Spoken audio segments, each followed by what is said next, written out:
রোকেয়া হলে একটা ছেলে, রোকেয়া হলে ম্যান, রোকেয়া হল। আপনি রোকেয়া হলে কেন থাকবেন?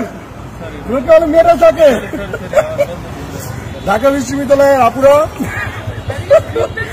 আমি দুঃখ প্রকাশ করছি যে আমাদের এই ভাই কেন রোকেয়া হলে থাকে, আপনারা কেন এটার প্রতিবাদ করেন না? আমরা আসলে লজ্জা পাইতেছি যে প্লিজ আপু আপনাদের কাছে রিকোয়েস্ট করবো, এটা হচ্ছে বাংলাদেশ জাতীয়তাবাদী ছাত্র দলের হাসিবুর রহমান সাকিবকে সদস্য পদে, হ্যাঁ ওনারা হচ্ছে ভোট চাইতেছে। আপনার আসল ইনস্টিটিউট কোনটা?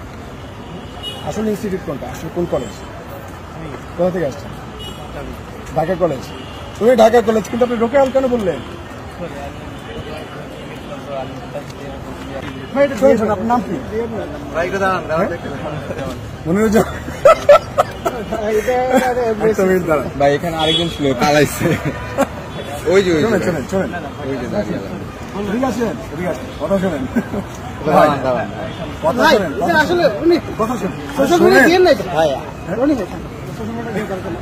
ডাকসু নির্বাচনে ভোটার কি ঢাকা কলেজের শিক্ষার্থীরা?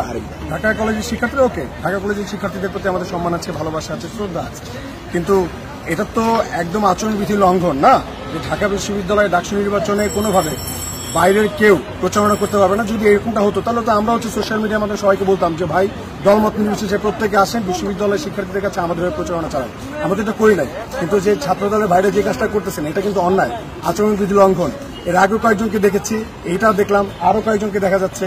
তো আসলে ক্যাম্পাস যদি হচ্ছে আপনারা বহিরাগত মুক্ত করার ঘোষণায় না দিতে পারেন, এই ক্যাম্পাস যদি হচ্ছে আজকে এই অবস্থা, আজকে আপনারা হচ্ছে ক্যাম্পাসে প্রচারণা চালাইতে বহিরাগত নিয়ে আসছেন, সামনে নির্বাচনের দিন দেখা যাবে যে কৃত্রিম লাইন আপনারা তৈরি করবেন, তারপর হচ্ছে এমন কিনা হয় যে আপনারা ভোট পিটাইতেছেন আওয়ামী লীগের মতো। এটা আসলে একটা ঘৃণিত কাজ, আমরা এটা নিন্দা জানাচ্ছি। এখন চিফ রিটার্নিং অফিসারের কাছে যাব এবং এই যে ছাত্রদলের বাইরে যে কাজগুলো করতেছে এটা আসলে জানান দেওয়া দরকার ঢাকা বিশ্ববিদ্যালয়ের প্রত্যেকটা শিক্ষার্থীকে, যেটা একটা বহিরাগত এসে ঠিক আছে সে বলতেছে সে রোকেয়া হলে থাকতেছে, এরকম যদি অন্য মানুষের কাছে সে বলে এটা কি মেসেজ বাংলাদেশের কাছে পৌঁছাবে? ব্যাপারটা বুঝতে পারতেছেন?